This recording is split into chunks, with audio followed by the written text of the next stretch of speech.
Assalamualaikum warahmatullahi wabarakatuh. Alhamdulillahilladzi arsala bil huda bil haqq yuzhiruhu 'ala ad-dini kullihi walau karihal musyrikun. La ilaha illallah wahdahu la syarika lahu. Sayyidina Muhammad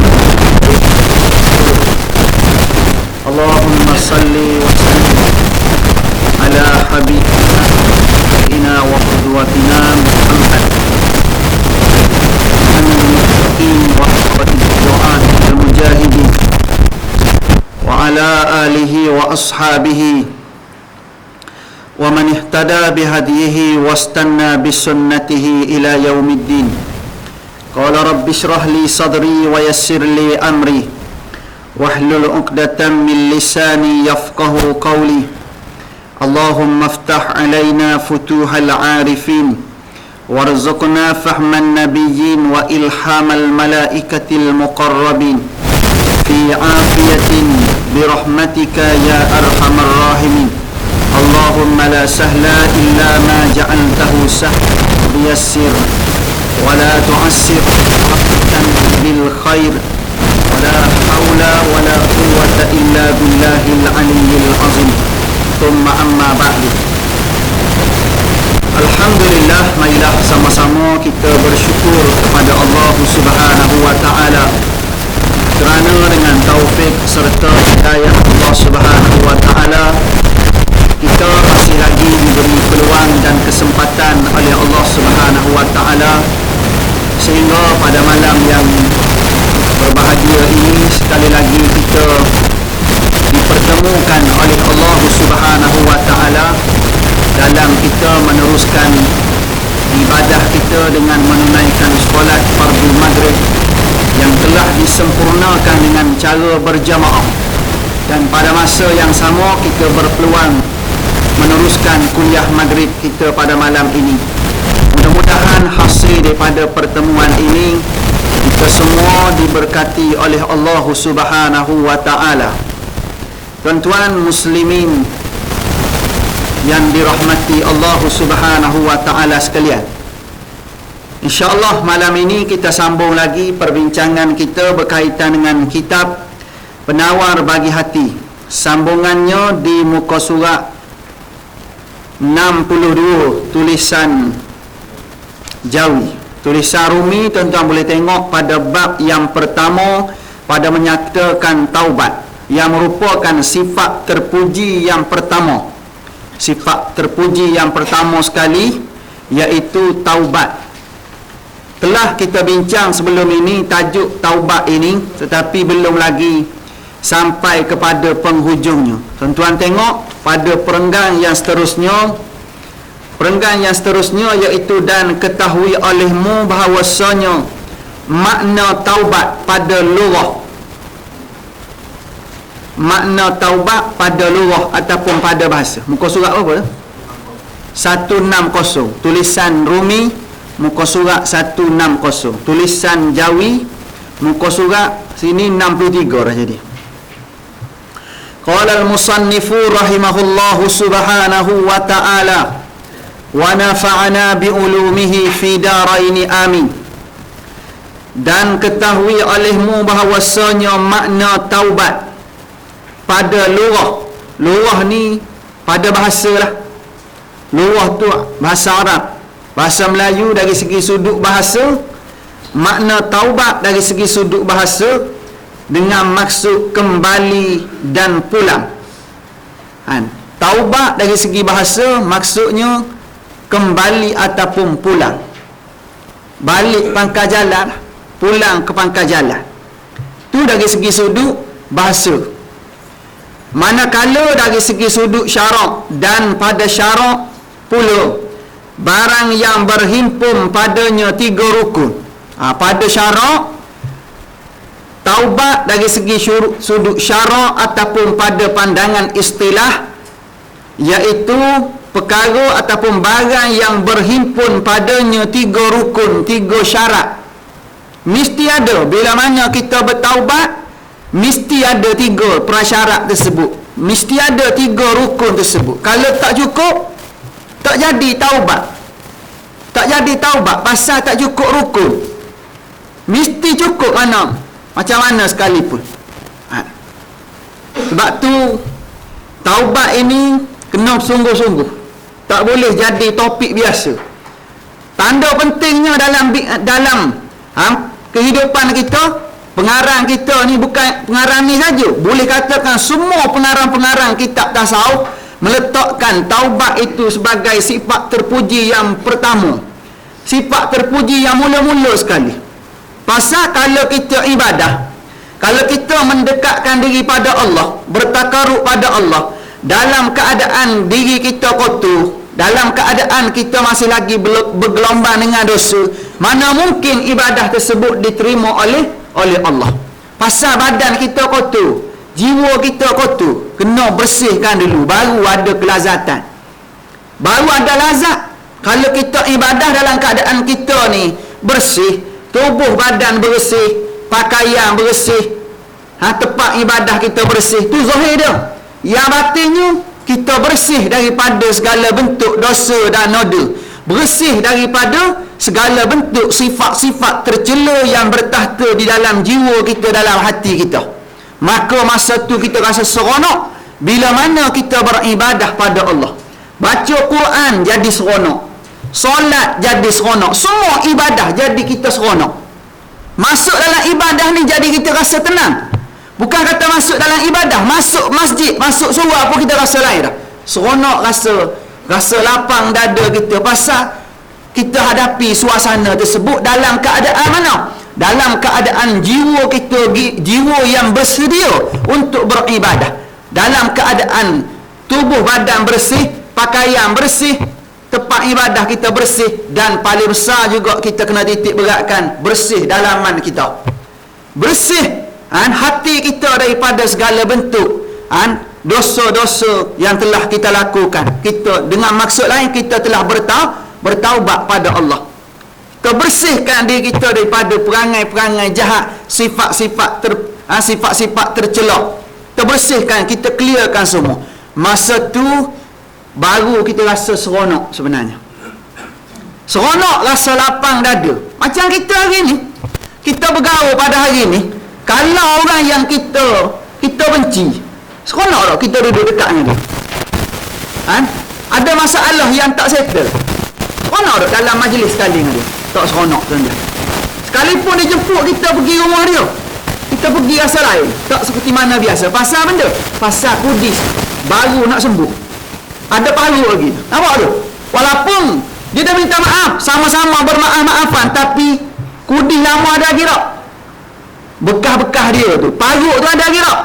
Paruk ada, dengan sebab paruk tu ada, kita pun tak apa seronok lah. Tak seperti mana orang lain seronok dengan majlis tersebut. Dengan sebab benda, dengan sebab ada paruk sebenarnya, paruk lama. Sebab tu dalam bab hubungan dengan Allah Ta'ala pun sama juga. Kita ni jangan buat benda-benda yang dilarang oleh Allah Ta'ala. Kena tutup ruang tersebut. Taubat pada Allah Ta'ala supaya supaya penyakit itu dapat diubati, dosa itu diampun, dan kesan-kesannya pun hilang, tak ada pun pada kita. Barulah kita adalah lazat, baru kita rasa seronok bila mana kita bertakaruk kepada Allah Subhanahu wa Ta'ala. Kita tak lama nak masuk bulan benda, nak masuk bulan Ramadan. Sekarang kita berada di bulan Sya'ban. Ada berapa hari lagi nak masuk Ramadan 20, 21. 20 lah kalau dah masuk malam ni, kira 20 ni. 20 hari lagi kita, tuan-tuan. Sejauh mana persiapan kita? Persiapan ilmu lah paling besar sekali. Persiapan ilmu, selain daripada persiapan wang ringgit, persiapan rumah tangga kita, dengan pakaian-pakaian untuk ke surau masjid kena siap juga. Pasal dah jadi tradisi dalam masyarakat kita, masuk bulan Ramadan penuh masjid dan surau. Sebelum tu biasalah lebih kurang orang-orang yang sama. Ala kuliah kena sabar teruskan macam biasa. Maka sebab tu kita kena paling-paling kena buat persiapan bila mana nak masuk Ramadan, bulan ibadah, bulan rahmah, bulan maghfirah itu. Persiapan dari segi sudut ilmu, persiapan dari segi sudut dalaman kita. Kena bersihkan jiwa kita daripada benda ni. Hak sedang kita cerita ni, taubat ni nak bersihkan jiwa daripada dosa. Bila mana kita ni hamba yang bersih, masa tu kita seronok. Imam baca panjang ke, imam baca pendek ke, tazkirah panjang ke, tak rasa benda. Pasal benda? Pasal memang kita ambil peluang bulan Ramadan sebagai bulan ibadah. Kalau kita jadikan tradisi tahunan, imam baca panjang, apa benda imam ni baca panjang juga, kan? Dia tak tahu kita ni, kan? Esok kerja macam-macam komplain. Pasal benda? Pasal kita ketika itu besar kemungkinan, kan? Kita lupa bulan tersebut bulan ibadah, kan? Imam baca pendek, kita rasa panjang. Pasal benda? Pasal penyakit ada kat dalam. Imam tu dia tengok dah kat belakang tu, kan? Hak penyakit gaul ada, hak kencing manis ada, hak apa ni, jantung ada, semua ada. Imam pun dah meraihkan. Imam baca pendek-pendek dah, tapi kita rasa punya lama imam baca. Pasal benda jadi lama rasa tu. Penyakit benda yang kena pada kita, yang menjadikan kita rasa lama, jadi rimah, duduk dalam ekon, jadi panas. Tapi tempat tuan-tuan ni sejuk, lebih sejuk tempat tuan-tuan ni. Terlebih sejuk tuan-tuan, kan? Pasal apa jadi panas? Pasal ada sakit-baki dosa dalam diri kita, kan? Sebab tu kita kena bersihkan benda ni sebelum masuk bulan Ramadan. Clearkan semua sekali. Moga-moga masuk Ramadan kita rasa seronok sangat. Peluang sekali setahun. Moga-moga kita lah orang yang berjaya melalui Ramadan. Selepas Ramadan terus macam biasa ibadah-ibadah kita. Okey, tengok balik pada perbincangan kita. Maknanya kita kena bersihkan jiwa ni, kena cara macam mana? Kena cara taubat. Selain daripada persiapan ilmu, maka kena ada persiapan membersihkan diri daripada segala bentuk dosa dan noda, gangguan pada ibadah kita, gangguan ubudiyah kita pada Allah, dengan sebab ada sakit-baki dosa dalam diri kita. Sebab tu pada syarah dosa taubat itu iaitu perkara ataupun barang yang berhimpun padanya pada perkara tersebut 3 rukun. Taubat ni mesti ada 3 rukun. Mesti. Kalau rukun solat mesti berapa? Rukun solat mesti 13. Tak boleh kurang. Tak boleh kurang pasal rukun, kan? Kalau kita tinggal dengan sengaja ketika itu rukun, dalam keadaan kita mampu ketika itu, sah tak solat? Tak sah solat itu. Kita mampu baca Al-Fatihah, tapi kita terus baca surah, tak baca Al-Fatihah. Al-Fatihah rukun tak? Rukun. Sah tak solat? Tak sah solat itu. Kita mampu berdiri, tiba-tiba kita solat sambil duduk, bagi solat fardu. Berdiri tu rukun tak? Rukun fi'li dalam solat. Tiba-tiba kita solat sambil duduk. Sah tak solat? Tidak sah solat kita ketika itu. Boleh nak duduk selepas kita tak mampu nak berdiri. Kecuali solat sunat tak apa, sambil duduk terus tak apa. Tapi bagi solat fardu, kita kena jaga rukun. Yang kita mampu buat, kita buat yang terbaik. Tak mampu, baru kita duduk. Maknanya kalau kita datang daripada rumah, berjalan okey, berdiri lah sambil berjalan, datang surah, terus duduk. Kadang-kadang duduk atas kerusi, macam kerusi ada kat belakang, di masjid surah semua ada kerusi kat belakang. Tujuan untuk apa tu? Untuk ayah-ayah kita, orang-orang yang uzur, walaupun uzur dia tetap istiqamah datang masjid, bagus. Tapi dalam keadaan bagus tersebut kita kena tahu hukum. Maksud tahu hukum di sini kita kena tahu berdiri itu salah satu rukun dalam. Kenapa rukun tu penting? Pasal kita mampu berjalan tadi, maknanya kita boleh berdiri walaupun sekejap kan? Boleh. Maknanya sebelum kita duduk, kita berdiri dulu.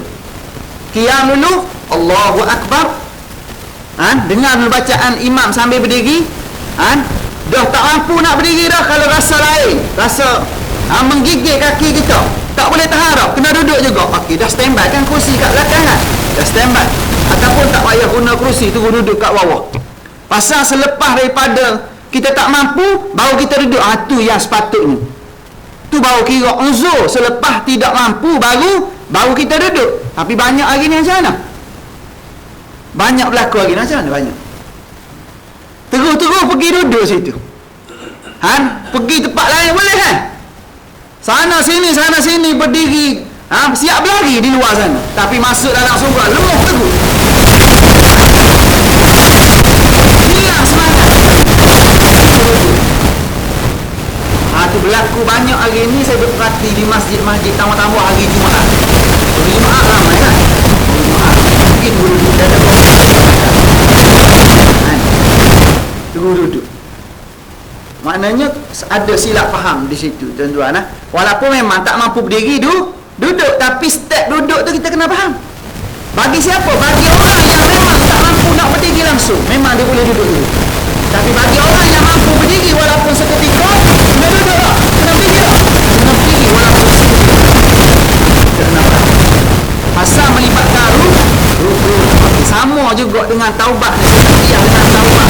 Kalau solat macam tu kedudukan dia melibatkan rukun, taubat pun sama juga melibatkan rukun. Tak boleh kita ambil mudah. Tak boleh kita ambil remeh-remeh.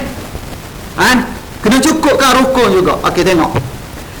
Pertama, rukun yang pertama, menyesal atas mengerjakan maksiat kerana Allah Ta'ala. Kena menyesal. Rukun yang pertama dalam bab taubat, kita kena menyesal kerana Allah. Menyesal atas mengerjakan maksiat. Pasal kita dah buat larangan-larangan Allah, dah langgar hukum hakam Allah, maka kita kena menyesal kerana Allah, bukan kerana musibah yang menimpa, bukan kerana kita ni kena penyakit, bukan kerana perkara-perkara tertentu yang sudah kena pada kita. Tak, salah tu. Kita nak menyesal tersebut, penyesalan tersebut berlaku dengan sebab mana? Kita tahu kita dah langgar hukum Allah, dah buat maksiat, dah buat dosa, biarlah kita menyesal kerana Allah juga. Jangan menyesal kerana bala, jangan menyesal kerana musibah, jangan menyesal kerana penyakit-penyakit tertentu Allah Ta'ala bagi pada kita. Jangan. Tu tak kena. Biarlah penyesalan kita ketika itu kerana Allah Subhanahu wa Ta'ala. Pasal kita langgar ketetapan Allah, biar kita menyesal kerana Allah. Maka tiada sah taubat mereka yang tiada menyesal, atau menyesal ia tiada kerana Allah. Tak jadi taubat, tak kira taubat kalau dia menyesal tadi bukan kerana Allah, ataupun memang tak ada penyesalan. Taubat malam ni, pagi esok buat semula, ulang balik perkara dosa, pasal memang tak menyesal. Tapi bagi orang yang ada penyesalan kerana Allah, dia takut dah nak ulang benda dosa, perkara dosa yang sama, tak buat dah. Pasal takut, pasal taubat ni kerana Allah. Yang ampun dosa kita siapa? Allah. Maka kita tak nak permainkan taubat yang telah kita rayukan kepada Allah Subhanahu wa Ta'ala. Maknanya tak boleh kita menyesal tiada kerana Allah, bukan kerana Allah, kerana benda-benda lain, sampingan-sampingan lain, tak kena. Seperti menyesal ia kerana bala yang turun atasnya disebabkan maksiat itu. Pasal apa menyesal? Pasal bala turun. Dengan sebab kita buat maksiat, Allah Ta'ala bagi bala pada kita. Kita pun menyesal. Menyesal pasal apa? Pasal kena bala. Jadi tak macam tu? Tak jadi. Tak kena menyesal kaedah tersebut. Walaupun menyesal juga, tapi bukan kita nak dengan cara tersebut. Bukan kerana bala, bukan kerana musibah tertentu kena pada kita. Tak. Kita nak menyesal kerana Allah Subhanahu wa Ta'ala. Itu baru rukun taubat. Okay, seterusnya dan yang kedua, rukun taubat yang kedua, iaitu meninggalkan akan maksiat yang taubat ia daripadanya. Kena tinggal maksiat yang kita taubat tu. Kita taubat tu maksiat apa benda? Dosa apa benda? Jangan buat lagi. Tinggalkan maksiat yang taubat ia daripadanya. Apa benda jenis taubat yang kita buat? melibatkan dosa itu, maka tinggal seberapa segera dosa tersebut. Jangan bagi tempoh. Segera kena tinggal tu seberapa segera. Jangan taubat malam ni, pagi esok baru nak tinggal. Ataupun taubat minggu ni, minggu depan baru nak tinggal. Kejahatan dosa tu tak jadi macam tu. Kena tinggal seberapa segera. Kalau malam ni taubat, malam ni juga kita kena tinggal perkara dosa. Taubat ni tak boleh tangguh. Jangan tangguh taubat, tuan-tuan. Pasal benda tak boleh tangguh. Wajib seberapa segera. Pasal benda, pasal nyawa kita ni kita tak tahu bila nak berakhir. Takut-takut kita tangguh lah, pagi esok lah kita taubat. Tengok malam ni dah habis lah kita. Malam ni malam terakhir kita takut. Tu yang jangan kita ni duk tangguh. Jangan tangguh, tuan-tuan. Nak berubah, jangan tangguh. Jangan tunggu dulu.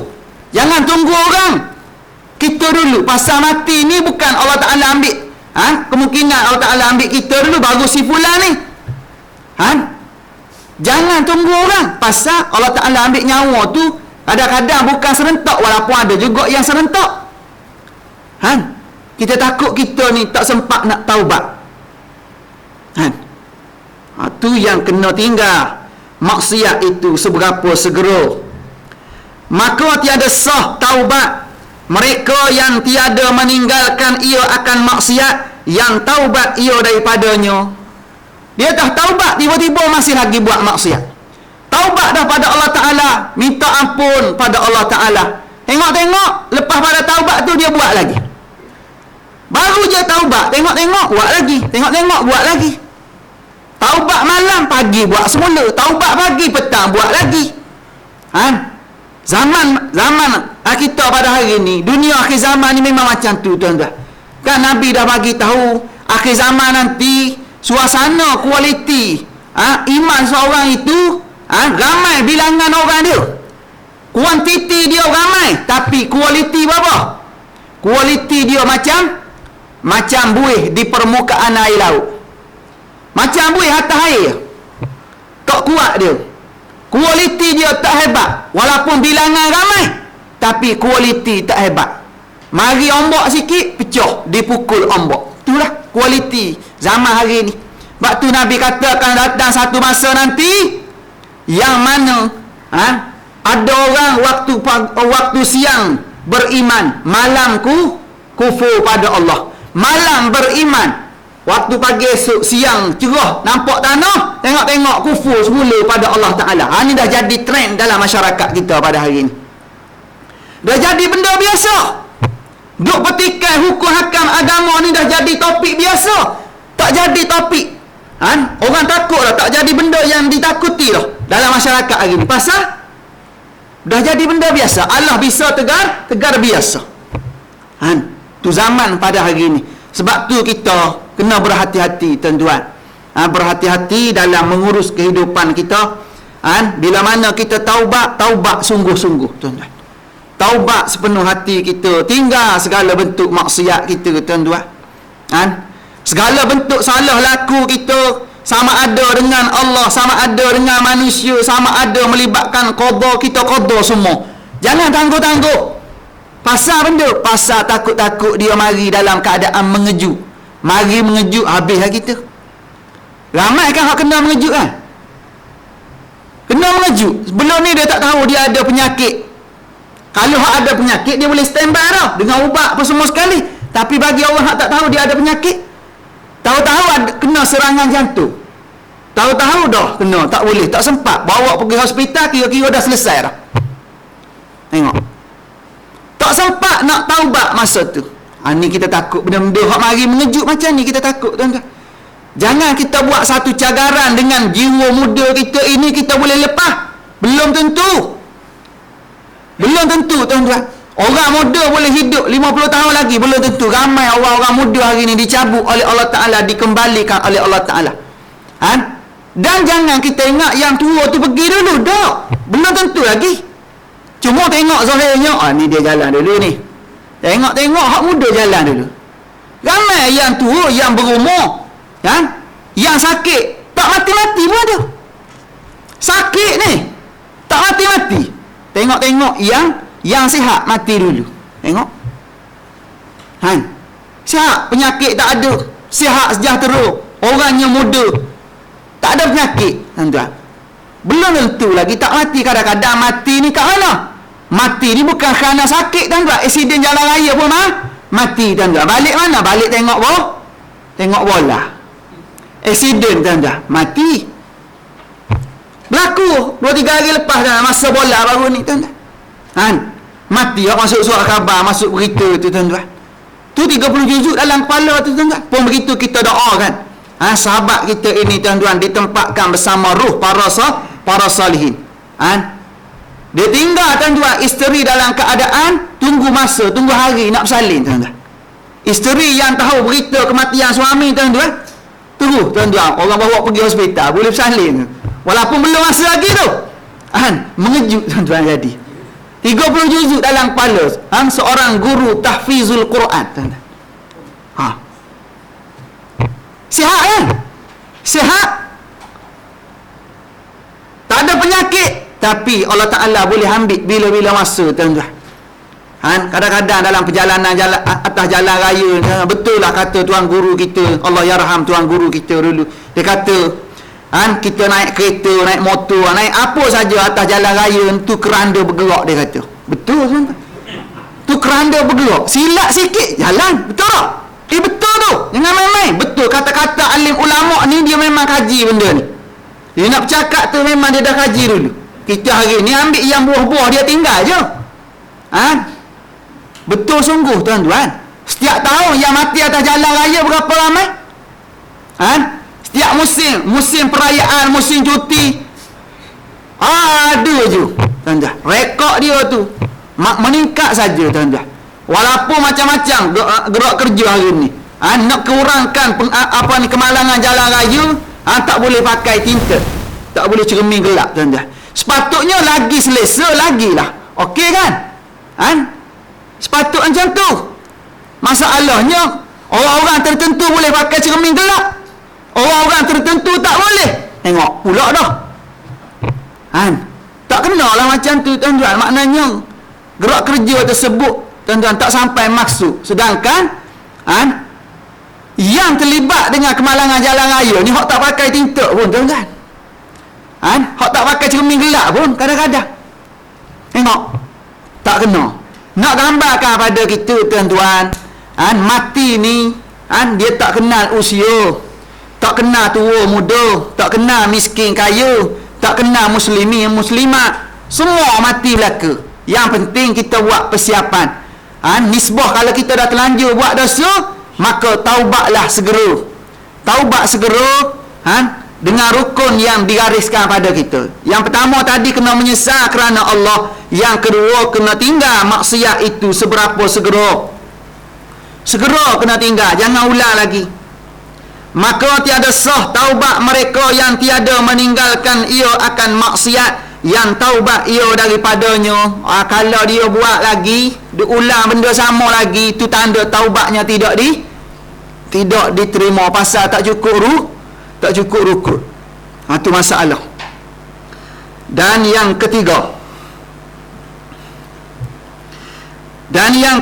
iaitu rukun taubat yang ketiga, mencita-cita atas ketiadaan kembali ia kepada umpama maksiat, yang taubat ia daripadanya. Kena ada azam, kena ada cita-cita tidak akan kembali lagi dengan perbuatan dosa yang telah kita taubat itu.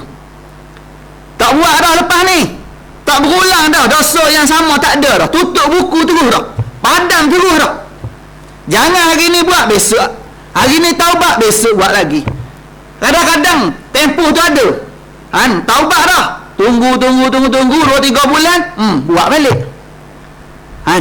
Okey dah tu, 3 bulan boleh tahan tu.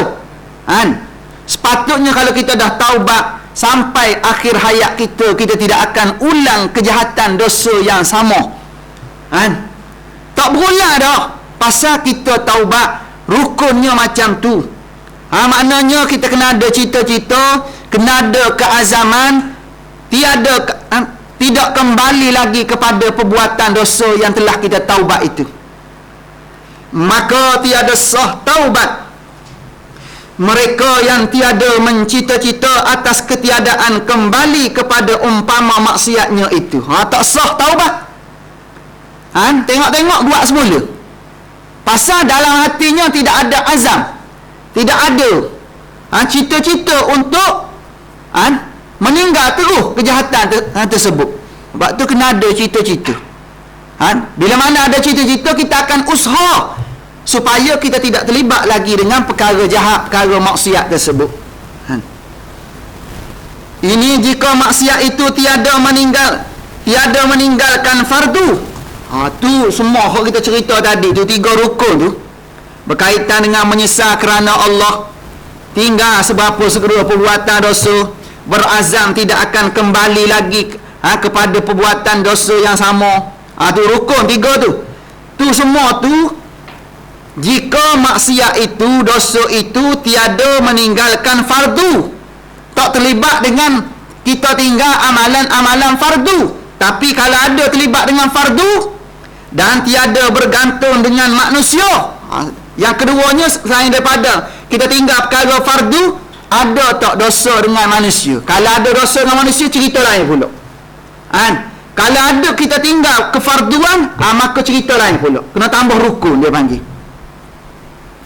Maka jika ada dosanya itu meninggalkan umpama fardu sembahyang, dia berdosa dengan sebab benda, dengan sebab dia tinggal solat dengan sengaja, maka wajib pula atasnya mengqada segala fardu yang luput itu. Di samping dia taubat, maka dia wajib qada solat tu. Hak zaman-zaman jahiliah dulu semua tu, hak kita tak solat tu kena hitung balik, hitung buat anggaran semula, kena taubat. Lepas tu selain pada taubat kena qada solat kita itu. Kalau tak, memang tak lepas kita di sisi Allah Ta'ala. Taubatlah, tapi pada masa yang sama tetap kena qada. Dan jika ada maksiat itu bergantung dengan manusia, kalau yang dengan Allah Ta'ala senang kita qada kan. Melibatkan solat, kita boleh qada. Melibatkan puasa, kita boleh qada. Selain daripada kita taubat, maka pada masa yang sama kita ada jenis taubat itu melibatkan dosa dengan manusia. Ni susah. Orang Melayu kita ni susah nak minta maaf dengan orang ni, susah. Kecuali hari raya. Hari raya baru dia minta maaf. Kalau tak raya, memang tak minta maaf lah jawab dia. Tu silap kita. Sepatutnya kena minta maaf tiap-tiap hari. Tiap-tiap hari kita kena minta maaf dengan rakan taulan kita, dengan siapa kita bermuamalah. Kadang-kadang ada sakit hati, kita dalam keadaan bergurau. Memang kita niat bergurau, tapi kadang-kadang dia sakit hati, dosa kita bergurau. Tapi kadang-kadang dia ada kadang-kadang kebetulan dia pernah ada masalah ketika tu, tak boleh bergurau hari tu, dia bawa tuan-tuan. Apa yang kita bergurau tu dia ambil jadi topik ketika tu, tuan, kita berdosa dengan dia, habis kita. Maka sebab tu kena cepat minta maaf, tuan-tuan. Jangan tunggu lama-lama. Takut-takut belum tempat minta maaf, dia pergi dulu ataupun kita jalan dulu. Sama ada dulu. Dia jalan dulu ataupun kita jalan dulu. Kalau dia jalan dulu pun kita susah. Kalau kita jalan dulu, dia jalan dulu pun kita susah. Kita jalan dulu pun kita pun susah. Pasal tak sempat nak minta maaf, minta ampun dengan orang yang kita buat dosa.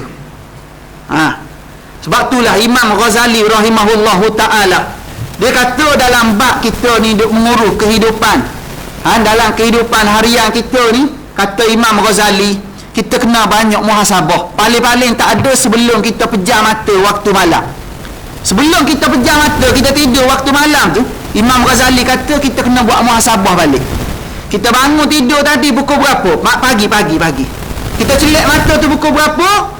Apa benda ketika tu? Rekod kita. Rekod amalan kita ketika itu, ada tak dosa dengan Allah Ta'ala, ada tak dosa dengan manusia, ada tak dosa melibatkan kefarduan yang perlu pada qada. Tengok balik, hitung balik, ada tak. Kalau ada, taubat seberapa segera sebelum kita pejam mata tidur waktu malam. Khuatir benda, takut-takut pejam tak celik lagi pagi esok. Adakah orang jenis pejam tak celik macam tu? Tahu-tahu pergi kerja, tak sedar dah. Mata tuan-tuan, tidur pejam terus tuan. Biasa orang mati ni tuan-tuan, kadang-kadang mata celik celik, kita pergi tutup. Ni memang mati dalam tidur tuan-tuan. Ada banyak sejarah macam ni. Sebab tu Imam Ghazali berhati-hati dalam bab ini. Dia kata taubatlah pada Allah Subhanahu wa ta'ala. Kalau ada qada yang perlu disegerakan, maka qadalah. Kecuali qada-qada yang lama. Kalau kita qada betul-betul qada, memang tak tidur lah kita jawabnya. Hak tu hak lama tak apa. Pasal waktu rehat dulu. Lepas tu ada ruang, qada balik. Tapi kalau ada qada yang segera, subuh pagi tadi kita tak solat, sebelum tidur waktu malam tu qada subuh tu dulu. Pasal dia masih lagi baru. Qada yang terbaru dia panggil. Maka sebelum tidur waktu malam, Allahu Akbar, qada dulu. Barulah kita tidur ketika itu dalam keadaan bebas daripada dosa. Kalau ada dosa dengan manusia, kena minta maaf dengan manusia lah. Kalau perlu pergi. Kalau mengganggu pergi telefon. Tak boleh telefon, guna kecanggihan semasa gini. Boleh WhatsApp, boleh SMS, boleh Facebook, boleh Twitter, macam-macam ada. Guna kecanggihan semasa gini. Sebelum pejam mata waktu malam. Tu Imam Ghazali punya pandangan nasihatnya macam tu. Kita kena buat macam tu. Pasal Imam Ghazali tuan-tuan, dia berhati-hati dalam bab ni. Berhati-hati. Takut mati dalam keadaan mengekali dosa. Takut macam tu. Okey, tengok lagi.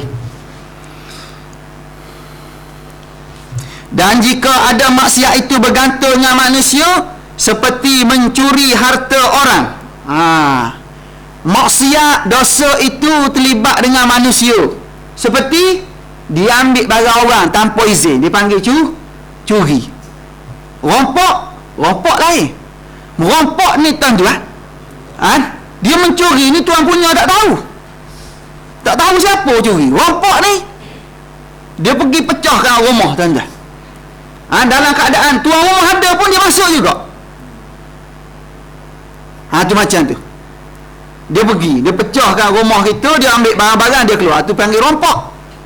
Tak kira lah dosa apa benda melibatkan manusia. Contohnya mencuri harta orang, maka disyaratkan memulangkan ia akan harta itu atau gantinya kepada empunyanya. Kena hantar balik barang hak kita ambil tu.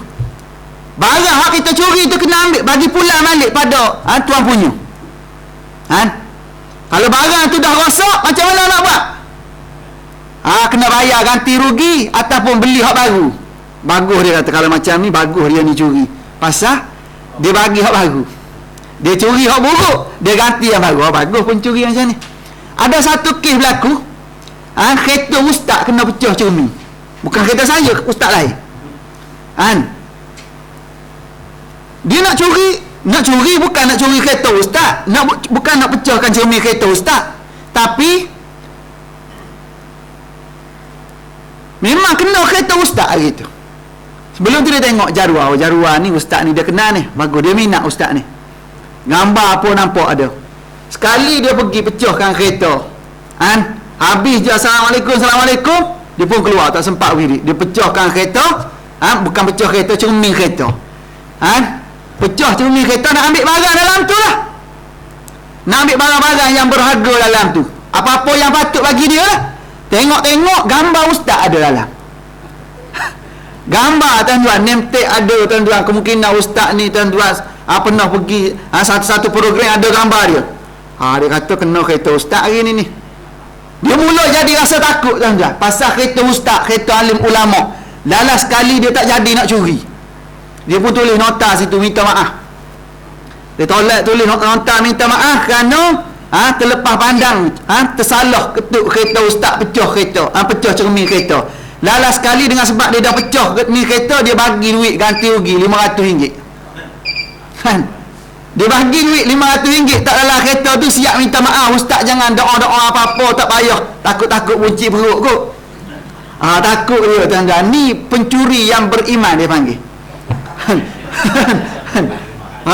Ni perampok yang beriman dia panggil. Sempat lagi tuan-tuan dia minta maaf situ. Ni bagus ni kalau macam ni tuan-tuan. Silap dia tuan-tuan. Tak tuan-tuan, kalau kena orang-orang yang betul-betul tuan-tuan, memang kena dia tuan-tuan. Kan kita dengar orang-orang dulu tuan-tuan, polis pun kena tuan-tuan. Saya pernah dengar masa belajar di pondok dulu tuan-tuan, anak murid Tok Bacuk tuan-tuan. Tok Bacuk ni anak murid Tok Penali tuan-tuan, bukan sebarangan orang. Dia ni naik motor tuan-tuan, dah lah tak ada lesen tuan-tuan.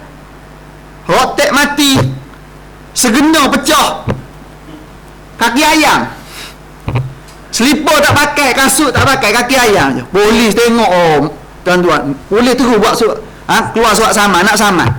Dia kata, Allah, saya nak pergi dekat tu je, tak boleh pakcik, kena saman juga, pasal banyak kes ni, lesen tak ada, rotek mati, dalam kaki ayam ni memandu dalam keadaan bahaya. Lala sekali dia kata, kalau nak saman lah, payah nak pergi dekat tu je. Sekali memang saman terus tuan-tuan, saman. Tulis koyak. Tulis koyak. Memang kerja dia tulis saman je hari tu. Habis resip saman tuan-tuan, lala sekali tuan-tuan, kawan tu pergi dah saman dah kan. Habis resip saman tuan-tuan. Lala sekali polis lain datang pula jumpa dia. Dia kata, pasal apa ni jadi macam ni, berterabur surat saman atas jalan tuan-tuan. Dia pun tanya, kau saman siapa? Dia kata ada orang tua apa benda dia ni. Dalam kaki ayam, naik motor pun pecah sana pecah sini, waktu tak ada lesen, tak ada, tu saya saman. Dia kata kena siapa pula ni. Sengok rupa-rupanya kena anak murid Tok Bacuk ketika itu. Dia kata silap orang kita ni. Ni ulama tuan-tuan. Pasal benda kecil macam tu tuan-tuan, sepatutnya tuan-tuan banyak lagi benda-benda lain perlu kita jadikan topik utama. Tiba-tiba benda kecil tuan-tuan, orang tua pula tuan-tuan, dia ulang-alik daripada surah masjid tuan-tuan, takkan nak saman macam kita tuan-tuan. Tepat kita tuan-tuan, takkan daripada umur kita nak sampai sini nak pakai helmet. Kalau ada jenis polis macam tu tuan-tuan, jenis mangkuk air jenis tu tuan-tuan, ada polis sini tak ada, selamat. Kalau ada jenis tu tuan-tuan, memang patut kena seperti mana hak berlaku tuan-tuan. Lala sekali tuan-tuan, memang tuan-tuan duk koyak resip je gitu tuan-tuan. Tu kena. Lala sekali pergi minta maaf baru selesai kes tuan-tuan.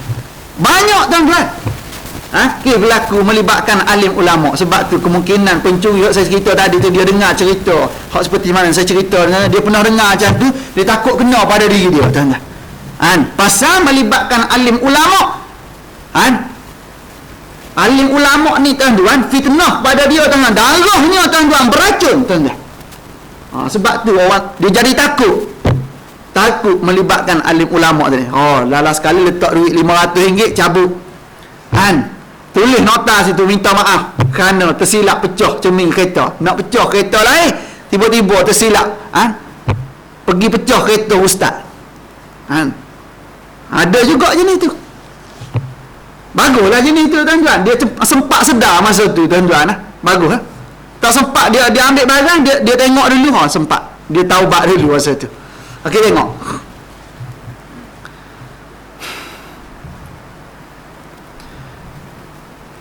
Dan jika ada maksiat itu bergantung dengan manusia seperti mencuri harta orang, maka disyaratkan memulangkan ia akan harta itu atau gantinya kepada empunyanya. Kena hantar balik barang tu. Kalau ada rosak barang tu, kena bagi ganti rugi. Kalau dah kita guna pakai semua sekali, bagi ganti rugi ataupun bagi yang baru lah. Bagi yang baru. Atau minta halal je. Pergi rumah dia, minta halal. Minta dia ni halalkan, dengan sebab kita nak bayar balik, kita pun tak berduit. Kita pun sebuah kekurangan. Kita pergi minta halal. Atau minta halal ia daripadanya dengan tafsil. Kalau dalam mazhab Syafi'i, kita kena pergi minta halal dengan cara tafsir, kena perinci satu-satu. Tu pada mazhab kita Syafi'i. Bersalahan mazhab Imam Malik, dalam mazhab Maliki memadai minta halal dengan ijmal, cara umum macam tu je. Sekali minta ampun, kira semua sekali. Walau jahatnya banyak. Oh, dia curinya banyak, dia pergi minta maaf sekali je, kira umur macam tu, kira kosong-kosong semula macam kita duk buat tu. Bangun apa ni, pagi hari raya lepas solat raya, salam, lepas tu berpeluk, kira kosong-kosong, tak cerita semua sekali. Tu dia panggil dalam mazhab Maliki, dia panggil. Dalam mazhab Syafi'i, sambil-sambil berpeluk, sambil-sambil minta maaf, cerita balik, aku curi cempedak kau dulu, pergi curi nangka kau dulu, curi tu curi ni, minta maaf semua. Itu dalam mazhab Syafi'i. Tapi dalam mazhab Maliki, semua sekali, daripada semenjak kita kenal sampai hari ni, kalau ada salah silap semua sekali, kira kosong-kosong semula.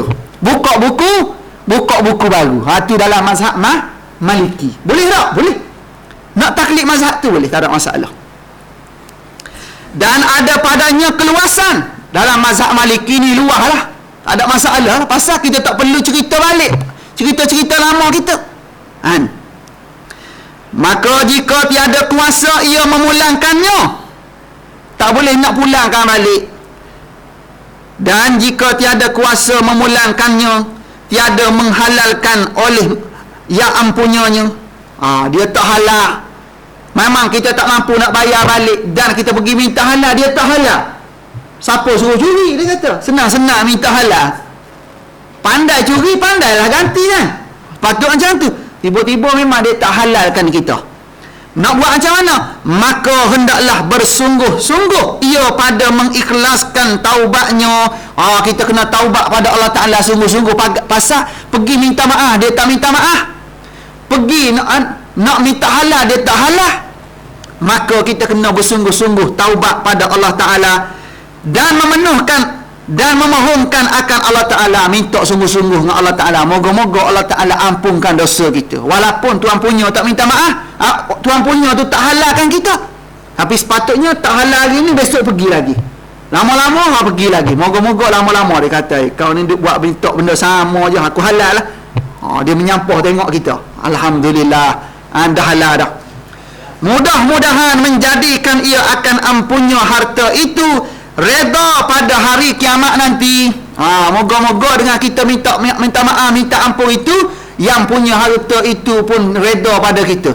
Ada ulama, tuan-tuan, dia bagi tahu, kalau kita dah minta maaf, dia tak maafkan kita, dan kita tak mampu ganti balik, lepas tu ada setengah tuan punya badan dah meninggal dunia, sedangkan kita buat dosa dengan dia, macam mana nak buat? Maka ada ulama juga bagi tahu, kita kena cari ahli waris dia, anak isteri dia, keluarga dia, minta maaf dengan ahli waris dia. Lepas tu dah minta maaf, disambil-sambil pada masa yang sama, walaupun ahli waris tu dah maaf dah bagi pihak si mati, tapi kita bukan minta maaf dengan si mati lagi. Moga-moga tuan-tuan, ianya diterima. Tapi ulama bagi jalan lagi pada kita, walaupun dah minta maaf dengan ahli waris, kita kena buat satu lagi gerak kerja, kena cari amalan-amalan yang tertentu, wakaf ke, sedekah jariah ke, atas nama si mati yang telah kita buat dosa dengan dia. Kita wakaf atas nama dia, wakaf sekolah agama, masjid, surau, atas nama si